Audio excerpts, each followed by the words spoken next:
Secretary Shri भक्त करण दास जी, हमारे PCC के अध्यक्ष अखिलेश प्रसाद सिंह जी, विधानसभा के नेता अजीत शर्मा जी, विधान परिषद में नेता मदन मोहन झा जी,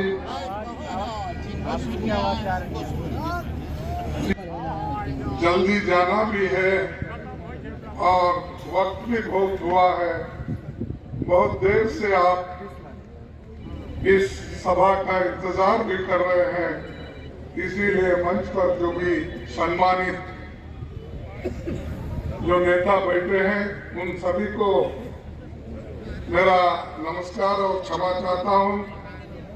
और उतने ही संख्या में बहुत से बड़े नेता मेरे सामने भी बैठे हैं और दूर दूर से पधारे हुए हमारे नेतागण, चाहे भाइयों बहनों, युवा मित्रों, किसान भाइयों और मीडिया के मेरे दोस्तों, मैं कर्नाटक से आता हूं, जहां पर हमारी भाषा कन्नड़ होती है और मुझे यहाँ पर आपको संबोधित करने में थोड़ा अपने शब्दों में थोड़ा सा व्यत्यास भी हो सकता है, लेकिन उतना तो गड़बड़ी में नहीं करूंगा जितना हमारे नेता लोग दूसरे करते हैं।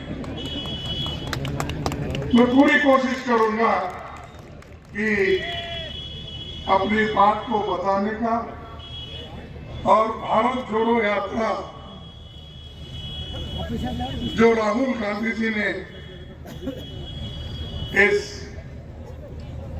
देश में शुरू किया, कन्याकुमारी से लेकर कश्मीर तक उनका जाने का जो इरादा तय करके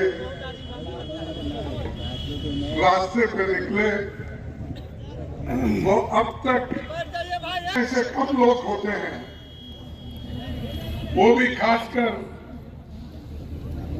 इस युग में। बहुत से युग चल नहीं पाते और उसूलों के लिए लड़ने वालों की संख्या भी बहुत कम हो गई है। जैसा कि बिहार एक जमाने में माना जाता था कि यहाँ पर कांग्रेस पार्टी के करने वाला एक स्थान है, लेकिन यहाँ के लोग मजदूरी के लिए, पेट भरने के लिए बाहर जाते हैं, क्योंकि यहाँ पर कोई कारखाने नहीं है, कोई बड़ा जो लोगों को, युवकों को काम मिले, ऐसा कोई यहाँ पर कारोबार नहीं है। और आज की सरकार तो ये सिखाती है युवकों को, सबको नफरत का मार्ग दिखाती है, लोगों को नौकरी नहीं देती महंगाई इतनी बढ़ रही है, पूछो मत, आसमान छू रहे हैं। और हमारी आर्थिक स्थिति दिन पे दिन कमजोर होती जा रही है। और मोदी जी हमेशा हमको कहते हैं, भाई कांग्रेस पार्टी 70 साल में क्या की। अरे अगर हम 70 साल में कुछ नहीं करते तो मोदी जी आप इस देश के प्रधानमंत्री नहीं बनते।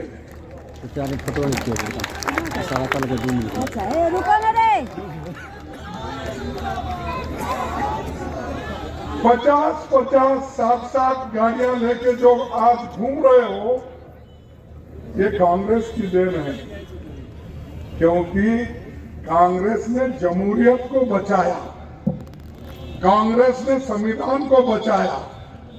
इसीलिए आज आप जैसे आदमी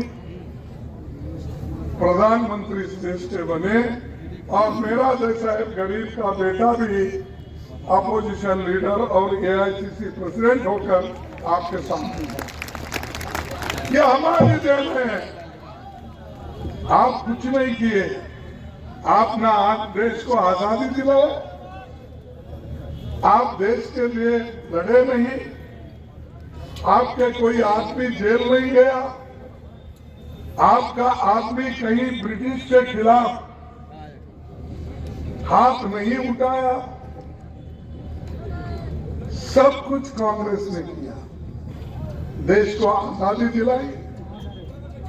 देश की तरक्की के लिए पंडित जवाहरलाल नेहरू जी ने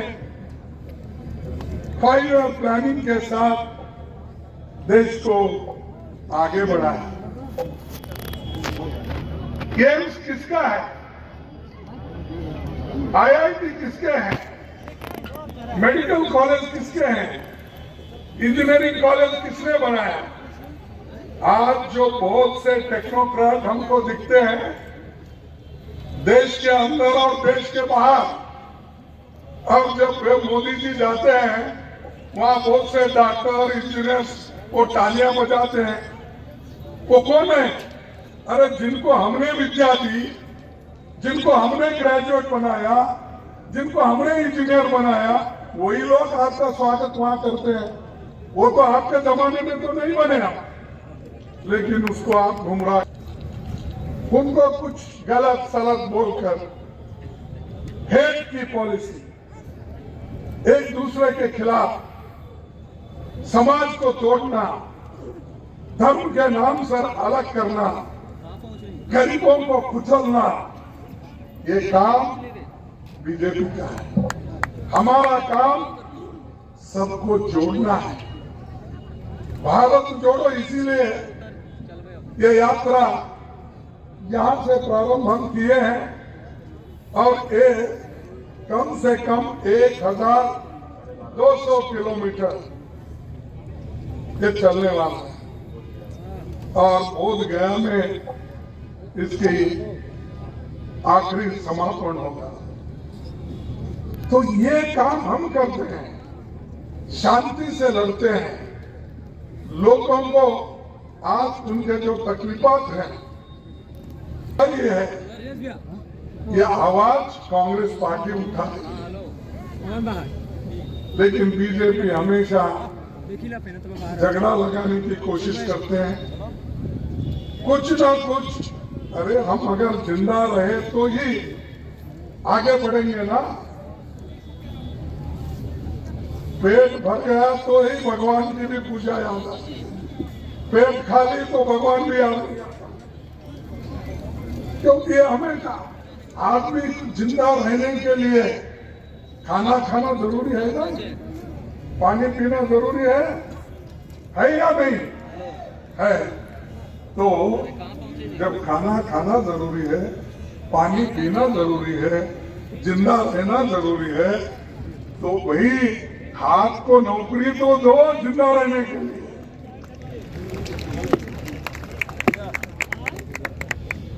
नए नए स्कीम लाए, यहाँ के नौजवान में देखा, एक साल पहले बहुत बड़ा वो आंदोलन हुआ अग्निवीर का। देखो साहब,